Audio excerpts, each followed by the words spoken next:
pressed into a lot of persons. It has to do with marriage, relationships, and temptations. You know, every one of us face temptation, and it's gonna be coming in the form of questions, and I would like it to get your feedback. You could see the questions I asked. The questions I asked are questions that are relatable. I'll first of all start with the text here in 1 Corinthians 7, verse 32. It says, I would like you to be free from concern. An unmarried man is concerned about the Lord's affair, how he can please the Lord. But a married man is concerned about the affairs of this world, how he can please his wife, and his interests are divided. An unmarried man or virgin is concerned about the Lord's affair. Her aim is to be devoted to the Lord in both body and spirit. But the married woman is concerned about the affairs of this world, how she can please her husband. I am saying this for your own good, not to restrict you, but that you may live in the right way in undivided devotion to the Lord. So it's I divided it into 8 slides with questions, 5 questions each. So the first question I have here is, who is more tempted, singles or married people?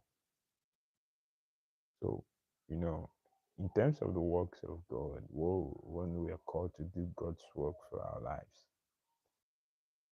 Paul, when he was advising, most of the things he wrote, he said, this is not, this is his own view. So, if we want to serve God the more, and the idea is that when you're single, you are freer to serve God. You're freer to serve God because you are serving God. Thank you for joining me. I have some questions that I would want you to answer. The questions are here. These are the questions. The question says, who is more tempted, singles or married people? What's your view about it? Do married people face fewer temptations than singles? Are single people more vulnerable because of loneliness? Does marriage make it easier or harder to stay faithful? Can marriage itself create new challenges? So these are the questions I asked, and I want your honest feedback. And I want to have your honest feedback about it, because I have my own views, which I think it's good, but I want to get feedbacks from people. So, who is more tempted, the singles or the married people? And do married people face fewer temptations than those that are single? I know that every married person at one point was once a single person, and every single person wants to be a married person. There are reasons why God said we should marry. One of the reasons is to avoid sin. So now, yeah, but you find out that people that are married also still also fall into sexual sins, and it becomes a problem. Why did they go into marriage first? So then you ask yourself, is the weight more on the singles or is it more on the married? So that's the view I have, or the questions I have. So, but if it comes to serving God, it's easier to serve God when you are single. It's easier to it's easier to please God because your your attention is not divided. You could spend time serving God as a single person. But the enemy wants to bring us down as much as he can. So he wants to bring us down as much as he can. So he brings temptation our way. So, but how do you overcome and do you become? How do you overcome temptation is what we're looking at. Genesis 2 verse 18 says that when God created Adam, he said that God said, it is not good for the man to be alone. I will make him a helper suitable for him. That's Genesis 2 verse 18. 2 verse 18. So God in his wisdom has said that it is not good for the man to be alone, and he will make him a helpmate suitable for him. So the truth of the matter is that I think it's safer to be married. I don't know whether you get my message.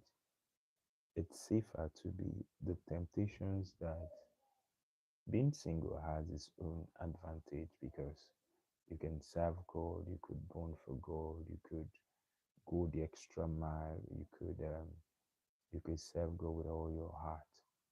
But the Bible says that the Lord God said, it is not good for the man to be alone. I will make him a helper suitable for him.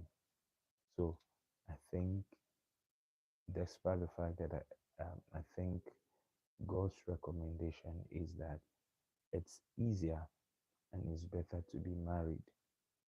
Now, it's easier and it's better to be married because your struggles are far lesser. You're far lesser. It's not that temptations will not come. It's not that um it's not that challenges will not come, but comparing being single and comparing being married, from what God said from his word in Genesis 2 verse 18, he said it is not good for a man to be alone.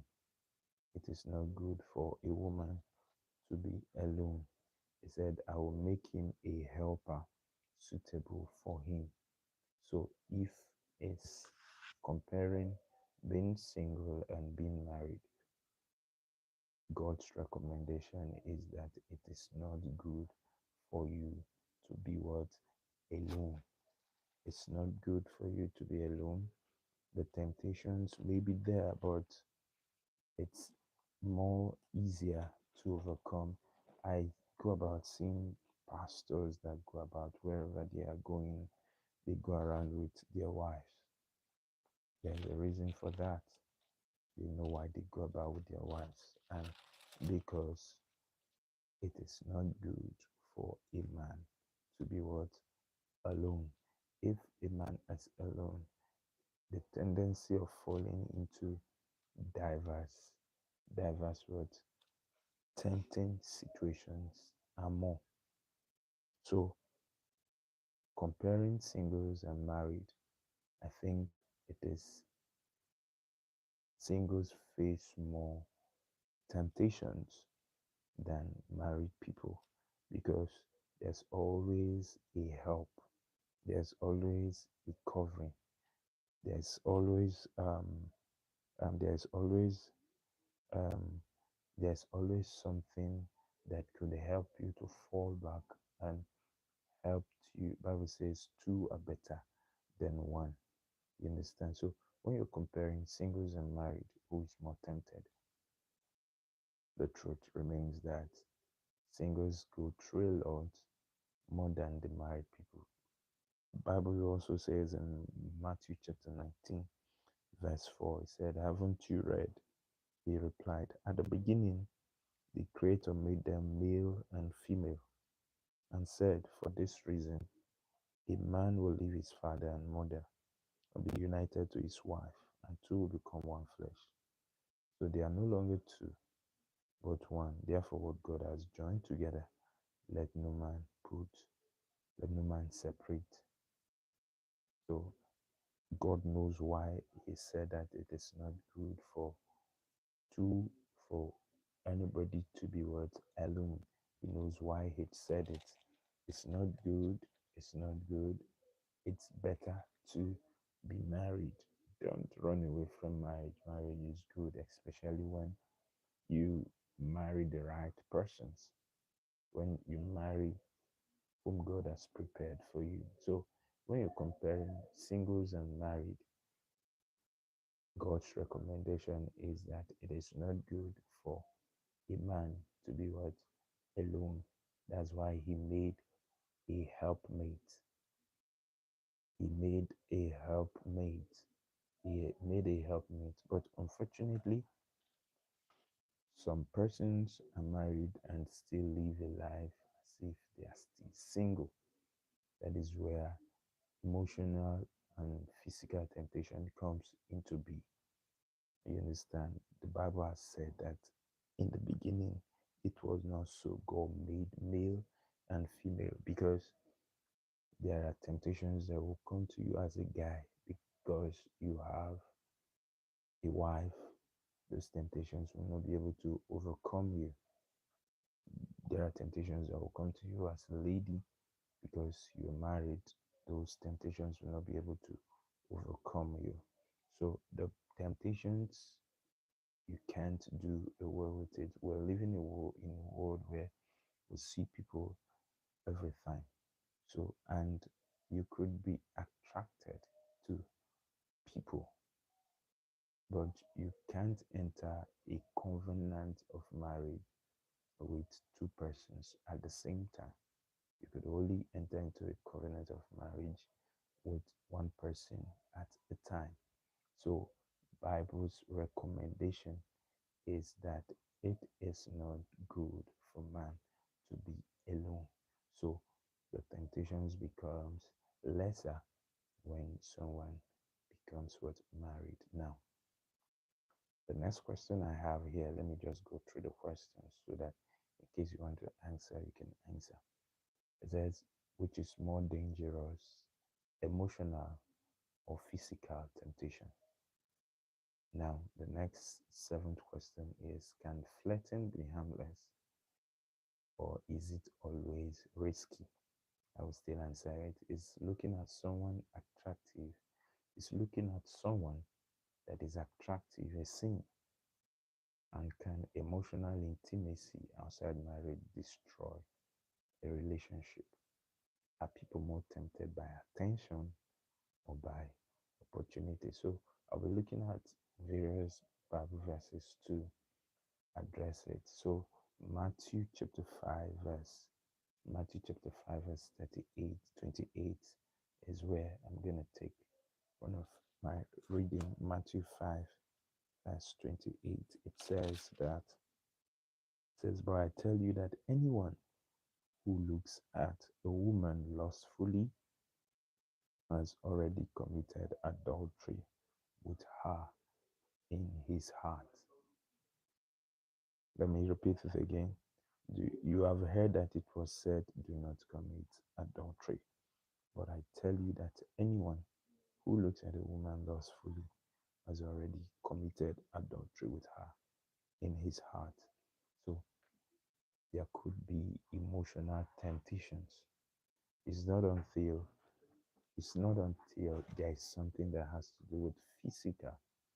Some temptations could just be physical, point blank, just like Joseph and Potiphar's wife. Just like Joseph and Potiphar's wife, it was direct, it was physical, it was a pure temptation, physical temptation. But there are emotional temptations. Emotional temptations is that those are the temptations that go on in your heart. Temptations that go on in your heart. Just like Jesus said, He said, but I tell you that anyone who looks at a woman lustfully has already committed adultery with her in his heart. Therefore, He says, if your right eye causes you to sin, gouge it out and throw it away. It is better for you to lose one part of your body than for your whole body to be thrown into hell. So this is talking about emotional temptation. It's not until somebody commits an act physically. That's why we should help one another.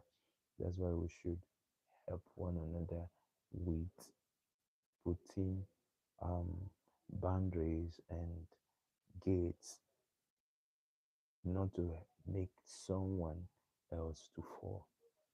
You could say, I didn't sin with this person, but emotionally you can cause a damage. Emotionally, you can tempt somebody emotionally because you see that the person is vulnerable. You now make it with something that the person will start thinking about. It just has to do with thoughts. It has to do with thoughts. There are physical temptation where it becomes physical. You could see it with your eyes. But there are a lot of temptations that go on in your heart that people may not be able to voice it out, but it has gone deep into their hearts.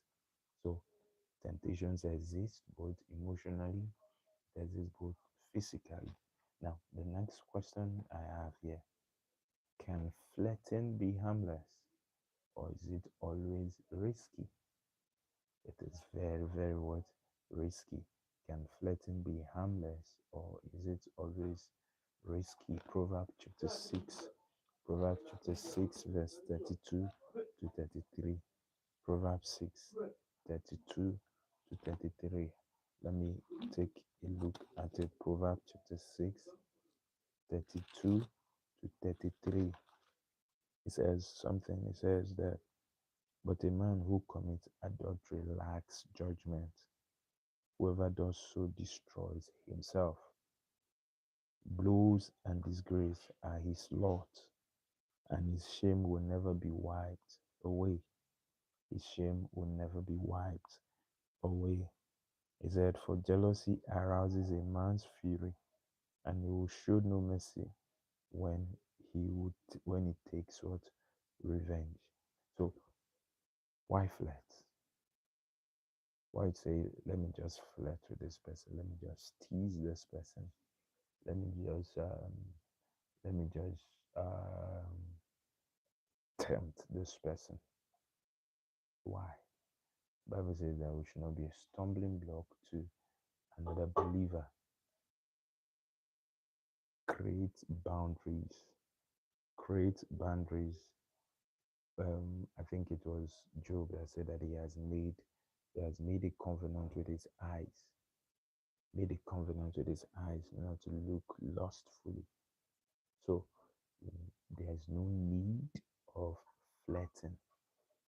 It is risky. I don't know if you understand. It is extremely what? Risky. It's not until there's a physical act.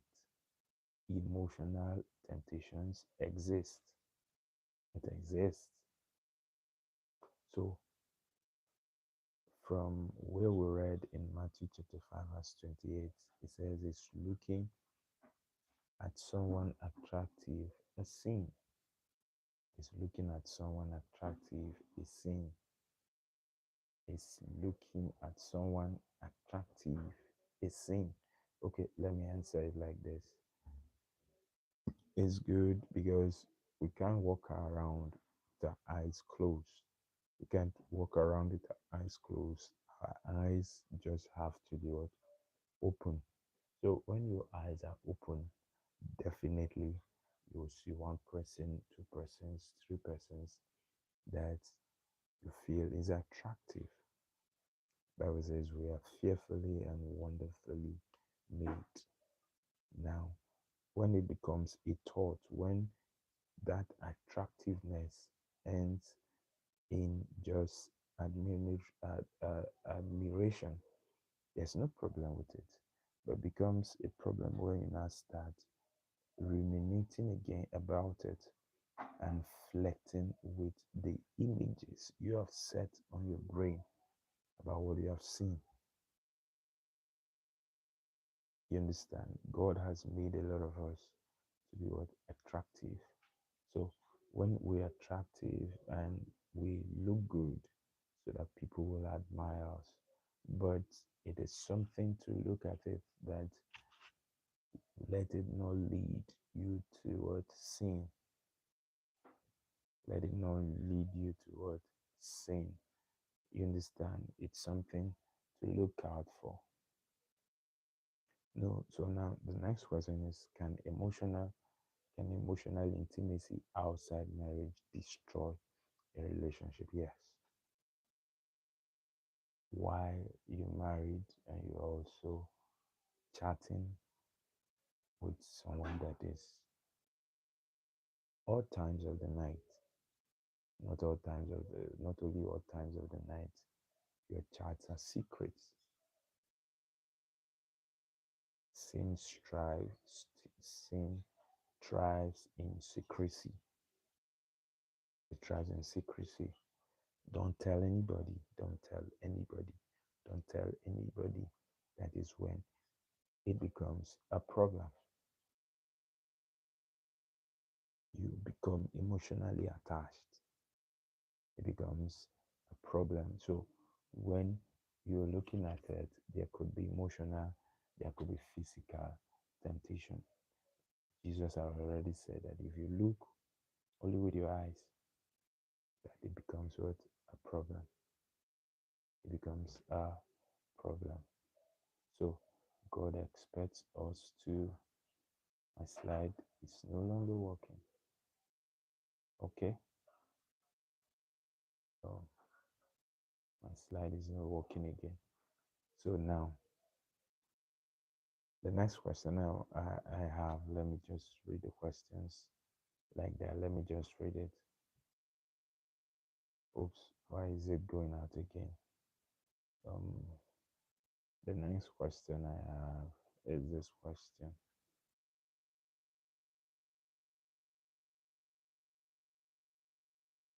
Hmm, questions are going away. Okay, so let me continue. Are people more tempted by attention or by opportunity? Yeah, that's why be careful who you give your attention to. Be careful who is having your attention. Be careful who has your attention. Proverbs 4 verse 23 says that above all things, guide your heart, for it is the wellspring of life. What is having your attention? Is your attention drawn away from your spouse? Are you drawn away and paying attention to someone that is not your spouse? It becomes what? A problem. You're always thinking about the person, and the person is not your spouse. So people are attracted by what you give attention to. What are you giving? What are you thinking always about? What is taking your time? What is taking your time? I don't know why. So it says, guide your heart with all diligence, because out of there are the issues of life. So now I would have loved to go to the group third questions. Now I'm talking about boundaries and accountability. Boundaries and accountability. Now, the questions I have says, does having accountability make you less likely to give in? Yeah, I let me Proverbs 27 verse 17. Proverbs 27 verse 17. Who are you accountable to? Who are you accountable to? You see men or you see women when it's late in the night, they are not home, they don't bother, they don't care. They don't even want to be checkmate. Some you can have access to. A wife cannot have access to her husband's phone. A husband can stay late in the night. Who dares question him? Is the Lord of himself. That is where accountability comes in. You know, sometimes you look at it that the person is trying to enjoy himself because he's free. But the Bible says that God gave them to a reprobate, that's Romans 1. God gave them to a reprobate heart in the sense that they were no more being checkmate by their hearts.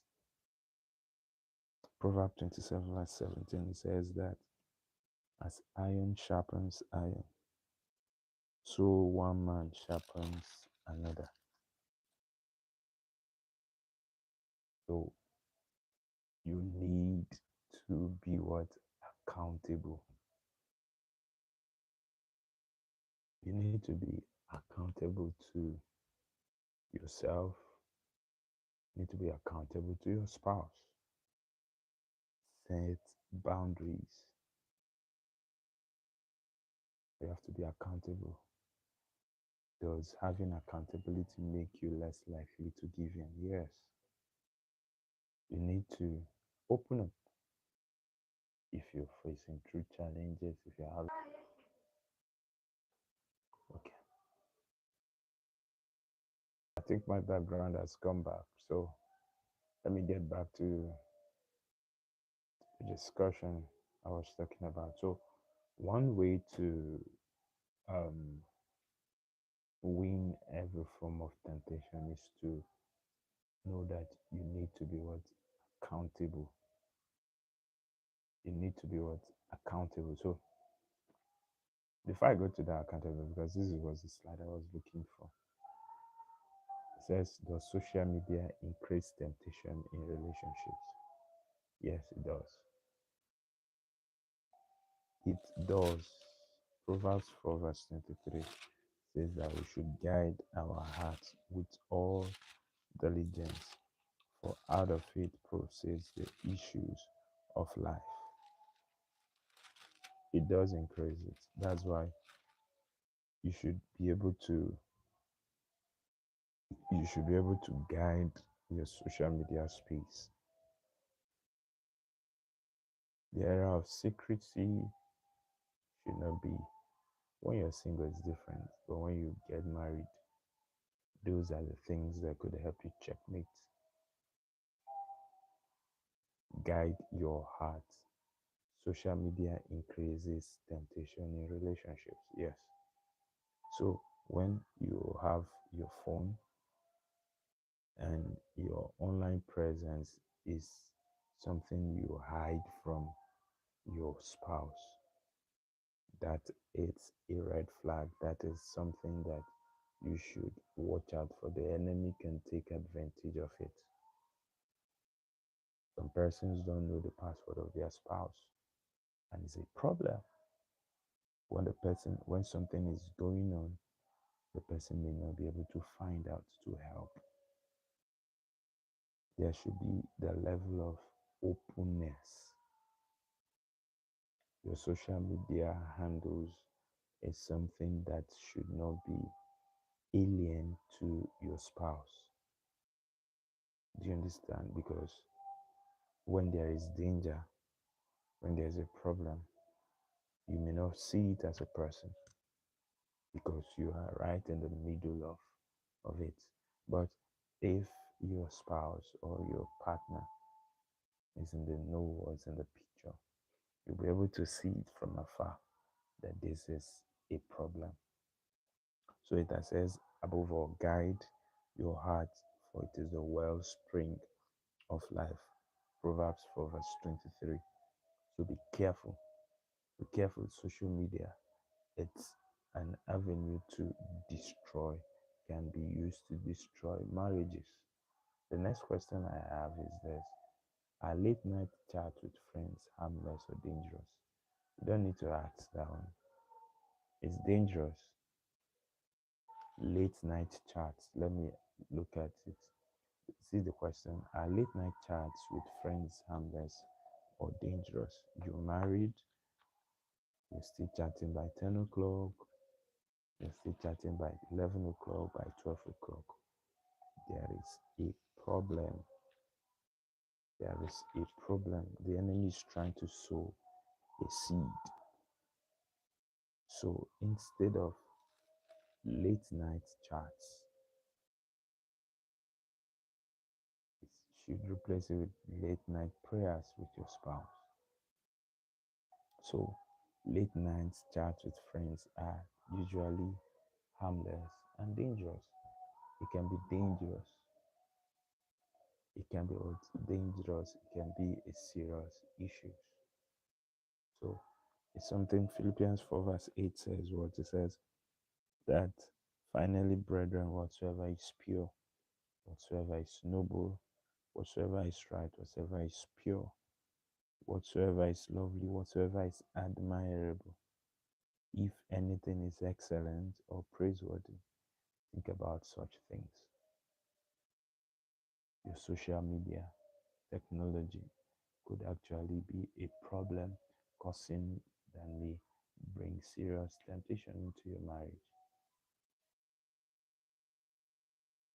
So, some to the fact, to the extent that they have created dating apps that make that are probably supposed to be for singles, it becomes an avenue for you see people that are online married trying to find emotional connection. It's even more dangerous than in person.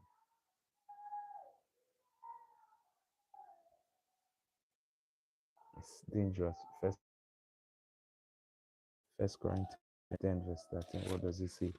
First Corinthians 10 verse 13. First Corinthians 10 verse 13 says that no temptation has ever seized you except what is common. Because to man, and God is faithful, He will not let you be tempted beyond what you can bear. But when you are tempted, He will also provide a way out so that you can stand up under it. Online emotional connection. 14 years. Is online emotional connection more dangerous than in person? God bless you. Thank you for the answer. This is what I like. Thank you. Thank you. Thank you. Emotional connection, online emotional connections are more dangerous because when you could develop feelings even before seeing the person. Do you understand? So you should guide your home, guide your space.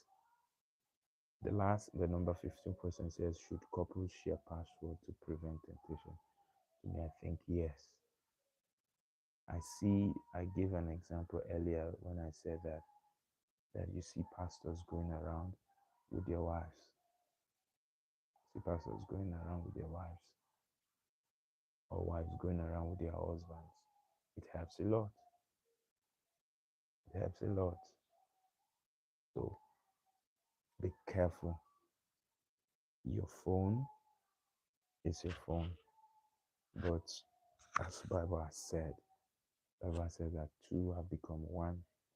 So in order to help you, you shouldn't be doing things that yes, yes. Proverbs chapter 4 verse 23. I've read it said, guide your heart. Guide your heart. Everything stems from the heart. Temptations will come. Temptations will come both as a single person and as a married person.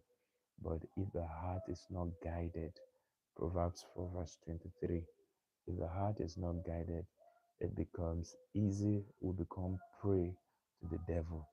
You understand? So guide your heart. Guide your heart, whether you are single or whether you are married. especially for the married ones. Don't do things secretly. Don't do things secretly. You're hiding this from your husband, you're hiding this from your wife. It breeds problem. It breeds what? Problem. It brings what? Issues in marriage. It's an opportunity. Why God gave you who He gave you is for you so that you will be able, one will be able to guide the other person. Genesis, where I read in Genesis chapter 2, it said that God said it is not good for a man to be alone. Some people are married and they are still alone. They are still alone because they want to live a secret life. They want to live a secretive life, and it becomes what? A problem. Now, I'm going towards accountability and boundaries. The first question I have there is that, does having accountability make you less likely to give in? Yes. If you are somebody that is not accountable, let me use an example of keeping late nights. Some people will keep late nights where they are out there, it is 10 p.m., it is 11 p.m. They don't bother to call and say, oh, something has made me to not to be at home by this time. They feel they are a lord of themselves. You understand? That is the that is where there becomes a problem. How accountable are you to your spouse? Does having accountability make you less likely to give in? Yes. You're going somewhere. You're going somewhere. Your spouse should be able to know where you're going. You understand? Be accountable to each other. Don't say, I am the man. Don't say, I own myself.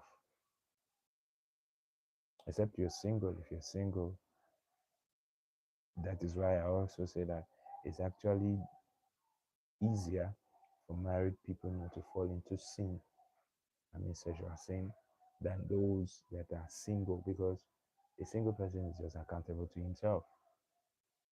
But a married person should be accountable to God and to the person that he is married to. The Bible says that your body does not really belong to you now, it belongs to you and your spouse.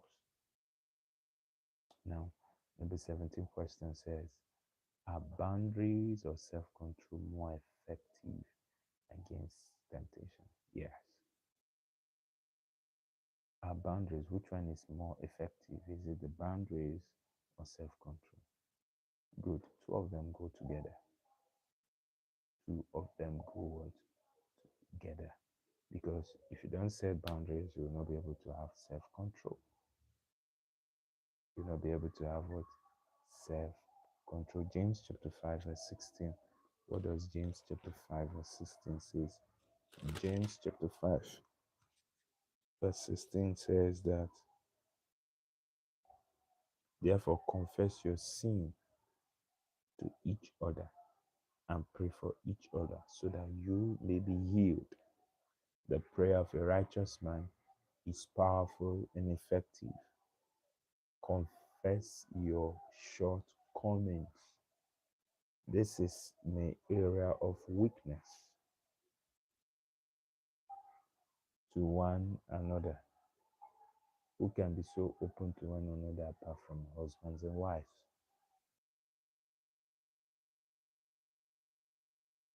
The number 18 question says, should couples have rules for interacting with the opposite sex? Yes, there should be rules because these things creep in gradually. Now, number 19 says, can friendship with the opposite sex exist without temptation? You just have to know your limit when it becomes a problem, when it's becoming leading to temptation. Stay clear. 20th question says, does confession help prevent repeated temptation? Yes. Some things are going through your mind. Some things are going through your mind. You feel there's no need. Let me just keep it to myself. Let me just keep it to myself. You fail to confess. You fail to confess what you're going through. This person wooed me. This person is making advances at me. Let me just keep it to myself. Until the greeting becomes what? Beyond what you can control. So you need to set boundaries. You need to be accountable. Most marriages, people are not accountable to each other. So not knowing that that accountability will help you guard against, help you to put some guard against what the enemy wants to bring into your marriages. Confess your faults one to another. Confess what is going on in your heart to one another, because the prayer of the righteous man is powerful and effective. Does confession help prevent repeated temptation? Yes. My dear, this is what I'm going through. Can you help me in prayers? Can you help me? This is what I am going through. Now, spiritual practices. Spiritual practices. The first question says, can prayer alone protect you from temptation? Can prayer alone protect you from temptation? The Bible says we should watch and pray. Matthew 26, verse 41. Matthew 26, verse 41. Matthew 26, 41 says what? It says, Matthew says, watch and pray so that you will not fall into temptation.